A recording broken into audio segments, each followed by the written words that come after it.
আসসালামু আলাইকুম প্রিয় শিক্ষার্থীরা, আমরা এই পর্বে কথা বলবো আমাদের 12 অধ্যায়ের আরও একটি বিশেষ পর্ব নিয়ে, টাইপ 3।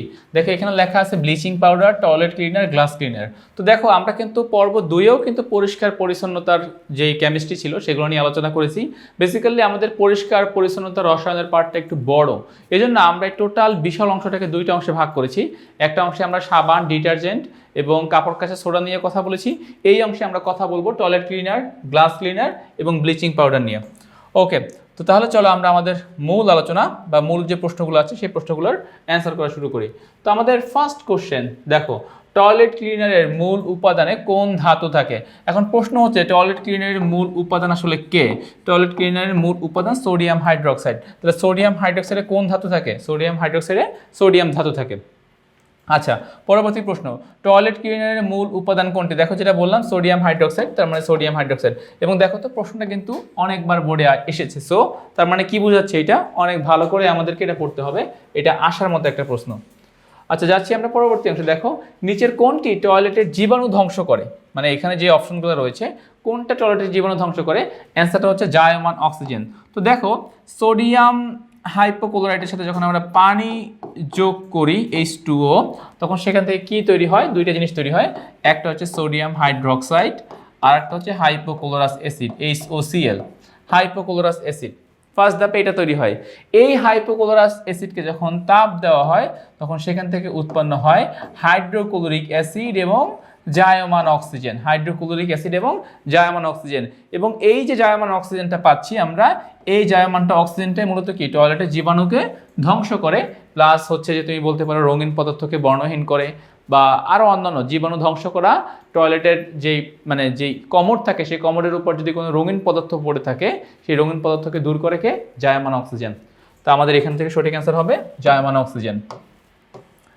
আচ্ছা, যাচ্ছি আমরা পরবর্তী প্রশ্ন। দেখো কোনটি টয়লেট ক্লিনার হিসেবে ব্যবহৃত হয়? তো অলরেডি টয়লেট ক্লিনার হিসেবে ব্যবহৃত হয় বা টয়লেট ক্লিনারের মূল উপাদান হিসেবে কে থাকতে পারে? সোডিয়াম হাইড্রোক্সাইড টয়লেটের মূল উপাদান হিসেবে থাকতে পারে। আচ্ছা, গেল এটা। এরপরে আসো, কোনটি বিরঞ্জক পদার্থ? কোনটি বিরঞ্জক পদার্থ? বিরঞ্জক বলতে কি বোঝাচ্ছে বলতো? যে অন্য পদার্থ বা অন্য রঙিন পদার্থকে বর্ণহীন করতে পারে, এটাকে বলি আমরা বিরঞ্জক পদার্থ। কে হতে পারে? Calcium chloro hypochlorite. কিসের সংকেত?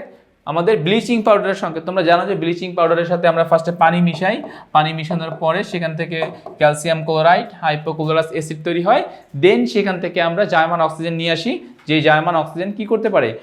রঙিন পদার্থকে বর্ণহীন করতে পারে। এই জন্য এটাকে বলা হয় বিরঞ্জক পদার্থ, মানে যে অন্য পদার্থকে, অন্য রঙিন পদার্থকে বর্ণহীন করে। আচ্ছা, এরপরটা দেখো কি বলছে, নিচের কোন জোড়ার উভয়ই রঙিন পদার্থকে বর্ণহীন করে? রঙিন পদার্থকে বর্ণহীন করে। আচ্ছা, এখানে একটা জিনিস ফলো করো, কি বলতেছে? ঘ নাম্বারটা। তো ঘ নাম্বারে কি বলতেছে? ব্লিচিং পাউডার এবং আর কি বলতেছে? Toilet cleaner. দেখো ব্লিচিং পাউডার এবং টয়লেট ক্লিনার উভয় কিন্তু তোমাকে জায়মান অক্সিজেন সাপ্লাই দেবে। এই জায়মান অক্সিজেন তোমার কি করতে পারবে? রঙিন পদার্থকে বর্ণহীন করতে পারবে। আমরা টয়লেট ক্লিনারের মূল উপাদান সোডিয়াম হাইড্রোক্সাইডের সাথে কি পাই?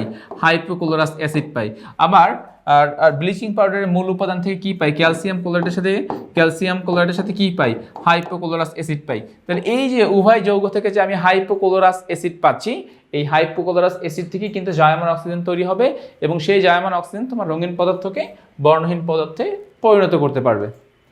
আচ্ছা, যাচ্ছি আমরা পরবর্তী প্রশ্ন। দেখো কি বলতেছে, কোনটি রঙিন পদার্থকে বর্ণহীন করে?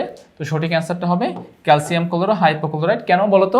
কারণ এটা ব্লিচিং পাউডারের মূল উপাদান। সো ব্লিচিং পাউডারের মূল উপাদান তো রঙিন পদার্থকে বর্ণহীন পদার্থে পরিণত করবে। আচ্ছা, যাচ্ছি এর পরবর্তী প্রশ্ন। দেখো পরবর্তী প্রশ্নে কি বলতেছে, যে এই একটা যৌগ, এই যৌগের সাথে আমরা কি করতেছি? পানি বিক্রিয়া ঘটিয়ে, মানে এই যৌগের সাথে পানি মিশাচ্ছি, পানি মিশিয়ে আমরা বি যৌগে রূপান্তর করতেছি। দেন আমরা এই বি যৌগটাকে দুইটা জিনিস সাপ্লাই দিচ্ছি, একটা হচ্ছে তাপমাত্রা, একটা হচ্ছে ক্লোরিন। তাপমাত্রা এবং ক্লোরিন গ্যাস সাপ্লাই দেওয়ার ফলে সেখান থেকে কিসে পরিণত হচ্ছে? সি যৌগে পরিণত হচ্ছে। এবারে আসলে আমি তোমাদেরকে ফুল বিক্রিয়াটাই আমি কমপ্লিট করে দেখাই। ধরো ক্যালসিয়াম অক্সাইডের সাথে তুমি পানি সাপ্লাই দিলা, তখন কি উৎপন্ন হবে? Calcium hydroxide. ক্যালসিয়াম অক্সাইডের সাথে পানি সাপ্লাই দিলে সেখান থেকে ক্যালসিয়াম হাইড্রোক্সাইড তৈরি হবে। ক্যালসিয়াম অক্সাইড চুন, এর সাথে পানি যোগ করলে তাহলে ক্যালসিয়াম হাইড্রোক্সাইড চুনের পানি। এই ক্যালসিয়াম অক্সাইড তোমার এ যৌগ আর এই ক্যালসিয়াম হাইড্রোক্সাইড তোমার বি যৌগ। এবারে তুমি যদি ক্যালসিয়াম হাইড্রোক্সাইডের সাথে ক্লোরিন গ্যাস সাপ্লাই দাও কত ডিগ্রি সেলসিয়াস তাপমাত্রায়? 40 ডিগ্রি সেলসিয়াস তাপমাত্রায়। ফলে সেখান থেকে উৎপন্ন হবে calcium chloro hypochlorite, calcium chloro hypochlorite plus এখান থেকে আসলে আমরা পানিও পাবো, যেটা মূলত ব্লিচিং পাউডারের মূল উপাদান। এখন আসলে প্রশ্নগুলো খেয়াল করো, বলছে উদ্দীপকের এ হলো চুন, এই যে ক্যালসিয়াম অক্সাইড চুন, এই যৌগটাকে আমরা ক্যালসিয়াম অক্সাইড বা চুন বলতে পারবো। আর বলতেছে সি যৌগটা কে বলতো? এই যে সি যৌগ, 40 ডিগ্রি সেলসিয়াস তাপমাত্রায় ক্লোরিন গ্যাস চালনা করার ফলে যেটা পাচ্ছি সেটাকে ক্যালসিয়াম ক্লোরো হাইপোক্লোরাইড, সি যৌগ। এখন এই সি যৌগ দেখো, এই সি যৌগ কি করতে পারে? আচ্ছা, এই সি যৌগ জীবাণুনাশক, ট্রু, আমরা জানি ব্লিচিং পাউডার জীবাণুনাশক হিসেবে কাজ করে। কঠিন দাগ পরিষ্কারক, এটাও সত্য। আণবিক ভর 127, এটা চেক করতে হবে। দেখো ক্যালসিয়াম ক্লোরো হাইপোক্লোরাইড। তো এখন দেখি তো এখান থেকে আসলে আণবিক ভর কত আসতেছে। ক্যালসিয়ামের ভর হচ্ছে 40 প্লাস অক্সিজেনের ভর হচ্ছে 16 প্লাস ক্লোরিনের ভর হচ্ছে 35.5, যেহেতু দুইটা তার মানে ইন্টু 2, 127। ইয়েস, তা তিনটাই সঠিক পাচ্ছি। তার মানে আমাদের এখানে সঠিক অ্যান্সারটা হবে ঘ নাম্বার, ক্যালসিয়াম ক্লোরো হাইপোক্লোরাইড। সঠিক অ্যান্সারটা হচ্ছে ঘ নাম্বার। আচ্ছা, যাচ্ছি আমরা পরবর্তী প্রশ্ন। দেখো কি বলছে, ব্লিচিং পাউডারের সংকেত কোনটি? ব্লিচিং পাউডারের সংকেত এইটা, calcium chloro hypochlorite. Bleaching powder তৈরির জন্য সঠিক তাপমাত্রা, আমরা একটাকে তাপমাত্রা নিয়ে কথা বলেছিলাম, সঠিক তাপমাত্রা কত degree Celsius? 40 degree Celsius. 40 degree Celsius তাপমাত্রা যদি আমরা ক্লোরিন গ্যাস সাপ্লাই করতে পারি, সেখান থেকেই মূলত ব্লিচিং পাউডার তৈরি হয়। সো এখানে সঠিক অ্যান্সারটা হবে খ নাম্বার। আচ্ছা, এরপরে আসো, দেখো কি বলতেছে পরবর্তী প্রশ্ন, যে ক্যালসিয়াম হাইড্রোক্সাইড এবং ক্লোরিন গ্যাস চালনা করলে বি নামক একটা যৌগ উৎপন্ন হচ্ছে। বি কে ব্লিচিং পাউডারের মূল উপাদান। বিক্রিয়ক মৌলটির বন্ধন শক্তি কত কিলো জুল?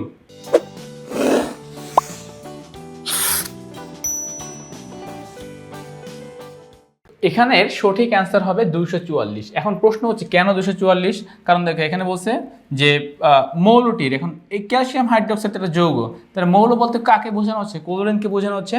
তার মানে কোশ্চেনটা আলটিমেটলি সিএল বন্ধন শক্তির মান কত? তো অ্যান্সার হবে 244। অতএব আমরা এখানে সঠিক অ্যান্সারটা ক হিসেবে বিবেচনা করতে পারবো।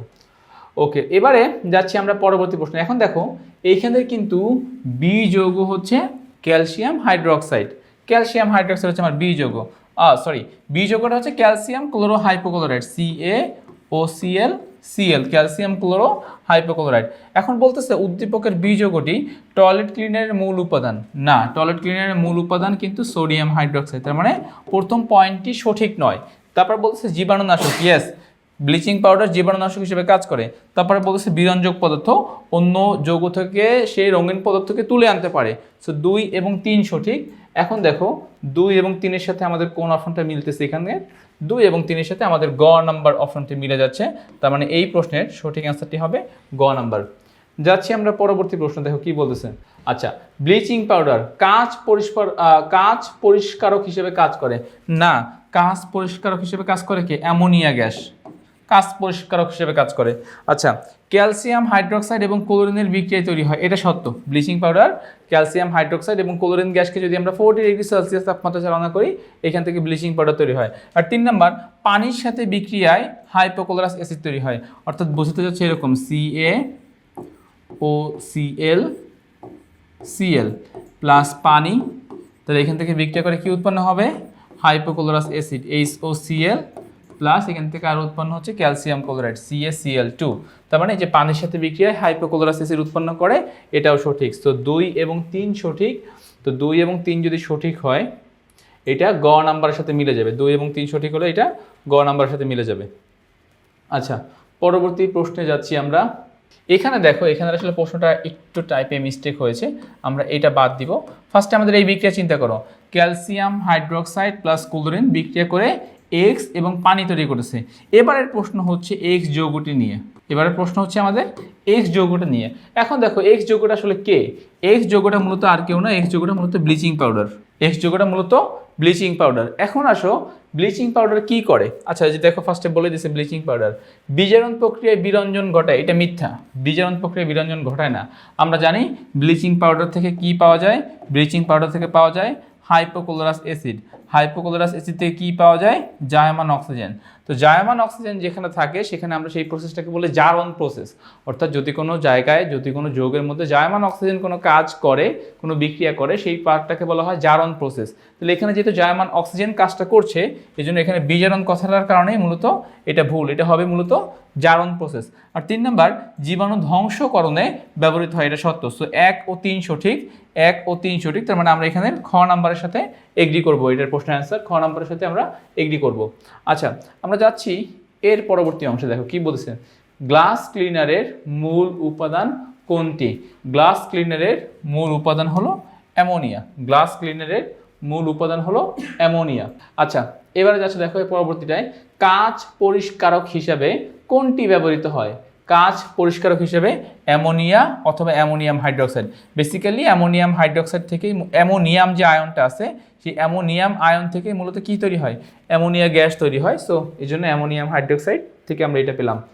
আচ্ছা, যাচ্ছি আমরা পরবর্তী অংশে। কি বলছে দেখো, নিচের গ্লাস ক্লিনারে অ্যামোনিয়াম হাইড্রোক্সাইডের সাথে নিম্নের কোনটি মিশ্রিত করা হয়? মনে রাখবা, গ্লাস ক্লিনারে অ্যামোনিয়াম হাইড্রোক্সাইডের সাথে আইসোপ্রোপাইল অ্যালকোহল, এই যে এটা একটা অ্যালকোহল ওএস মূলক আছে, যেটাকে বলা হয় আইসোপ্রোপাইল অ্যালকোহল। সো গ্লাস ক্লিনারে অ্যামোনিয়াম হাইড্রোক্সাইডের সাথে আইসোপ্রোপাইল অ্যালকোহল মিশ্রিত করা হয়। দ্যাটস ওয়াই এটা সঠিক অ্যান্সারটা হবে ক নাম্বার। আচ্ছা, দেন পরবর্তী প্রশ্ন দেখো কি বলছে, কোনটি অসম্পৃক্ত ফ্যাটি অ্যাসিড? মনে রাখবা, ফ্যাটি অ্যাসিড সবসময় সম্পৃক্ত হয়, শুধুমাত্র অলিক অ্যাসিড যেটা, সেখানে কি থাকে? দ্বিবন্ধন থাকে বা ডাবল বন্ধন থাকে। সো ডাবল বন্ধন বিশিষ্ট জৈব অ্যাসিডকে কি বলে? অলিক অ্যাসিড বা ফ্যাটি, মানে অসম্পৃক্ত ফ্যাটি অ্যাসিড। আচ্ছা, অলিভ অয়েল থেকে নিম্নের কোনটি পাওয়া যায়? অলিভ অয়েল থেকে পাওয়া যায় কি অ্যাসিড বলো তো?